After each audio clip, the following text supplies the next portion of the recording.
Hello everybody, today I'm going to show you an option on how you can replace your rear shocks in your Buick Reatta. Alright, I'm still working on the process, but for the most part this completely works and I've not had a single issue with it yet. As you can see, I've already started the process, but this is a Volvo shock. Part number right there. As you can see, this is not an OE part number for the rear shocks. And as you probably know, nobody's made aftermarket shocks for Buick Reattas, that is, since 2005. So a lot of us have to fabricate something to work. And so this is how I'm going to show you. Now on the OE part number, there are no brackets. So all this has to be cut off. This bracket has to get cut off. As you can see, I've already cut this one off right here. That was in the back. And then this top plate that was originally used for a spring to mount onto, that also has to get cut off. But this part number is the right diameter to fit in the sleeve that's in the knuckle that supports the bottom of the shock right down here. And also the extension length of the full shock is almost identical to the original specs. Now there are three reasons why I chose to go with the shock. Number one being the diameter of the shock housing is exactly what I need. I believe for the Reatta it's 2 3/16, if I remember correctly, and the extension length is just under 25 inches, which is exactly what the Buick is. And so I just have to cut off these mounting brackets. And also the third reason for this is as you can see, there's actually a lot of material right there. That's probably a 1/4 inch of material. Now real quick, I'm gonna cut off these brackets and sand them down, and then I'll see you guys in a second. I just caught myself on fire, whoops. Now as of right now, I don't totally have an idea for the connecting the rear sway bar.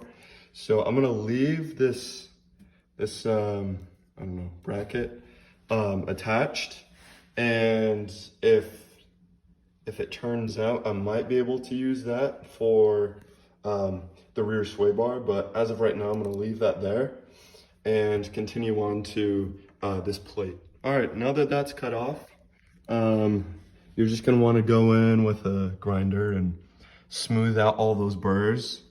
And also make sure that periodically you cool the metal off, because it's either oil or gas in here.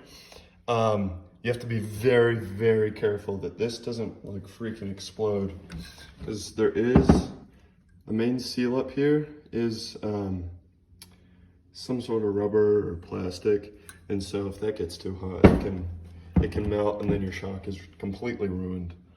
So just make sure you keep it cool.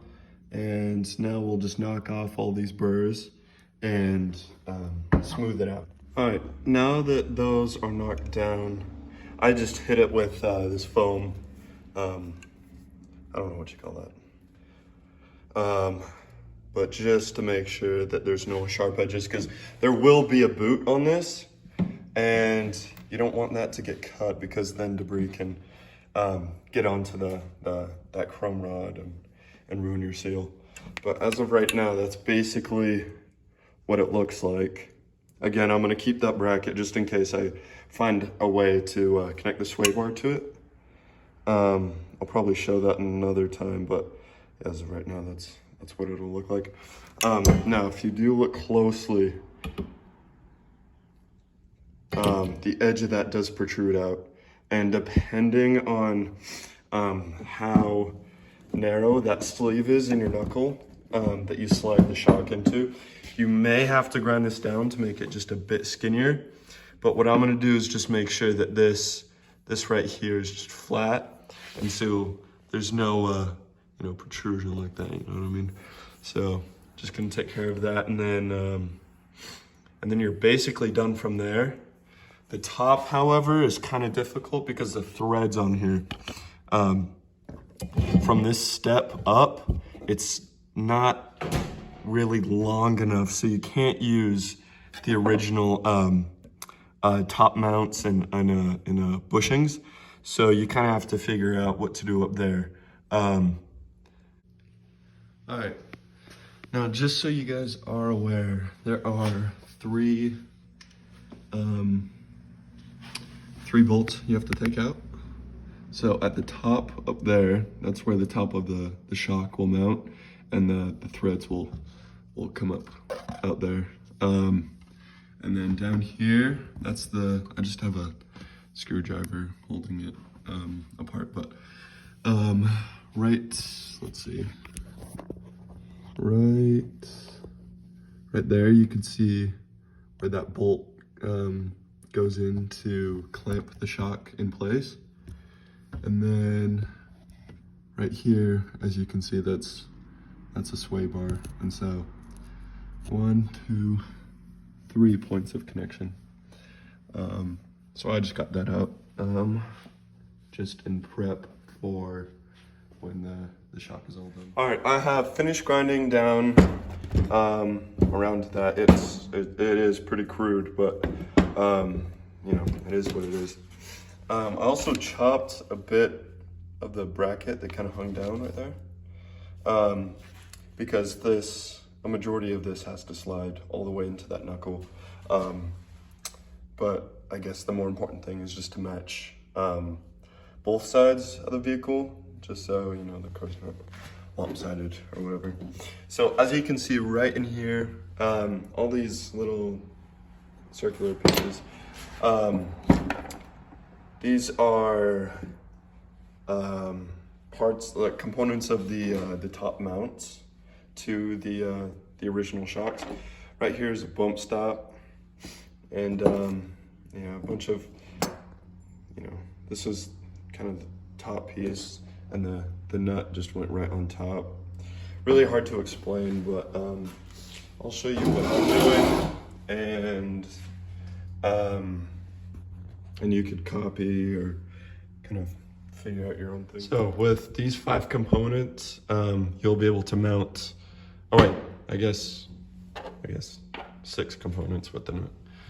You'll be able to mount the top of the shock and secure it into the car properly. So what you'll do is you'll reuse these 2 parts, but again, you'll kind of chop off a little cylinder part that's on top of that. And then you can grind this down to make it flat and level, because what's going to happen is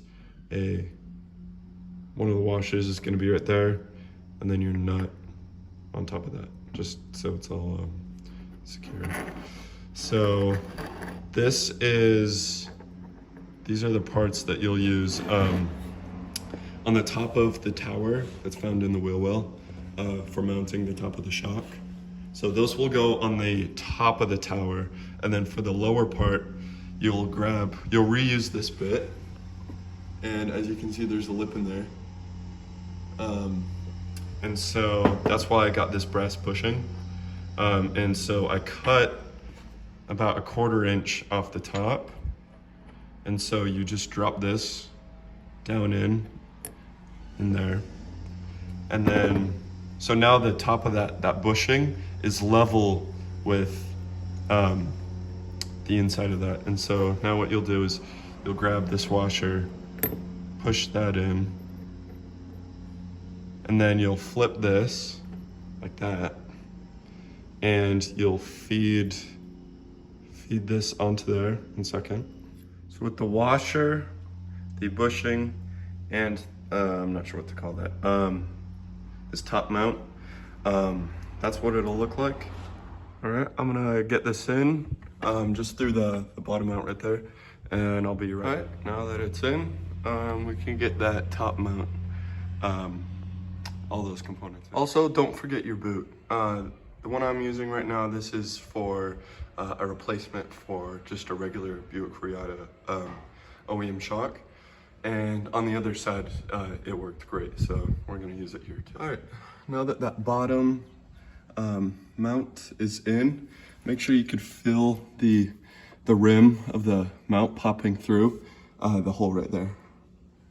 And then make sure it's even. But now we're onto the top mount. All right, now that the top mounts are in, it's time to do something that's pretty sketchy.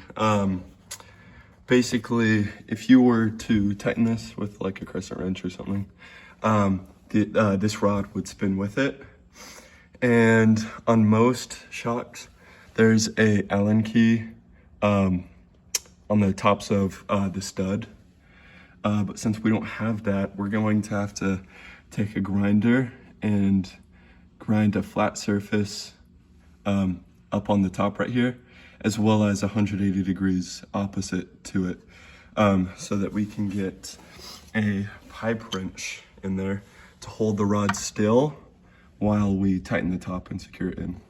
And make sure while you do this, you have a rag or something to catch any particles, because as soon as particles get in there, they start destroying the main seal in that shock, and then all of your work is for nothing. So just make sure you do your best to try and prevent any material from getting down to the main shock. Now that it's all tightened, make sure you secure the bottom of the boot just so nothing gets in from underneath. That's it. Ride's great, perfect, all done. So have a good one.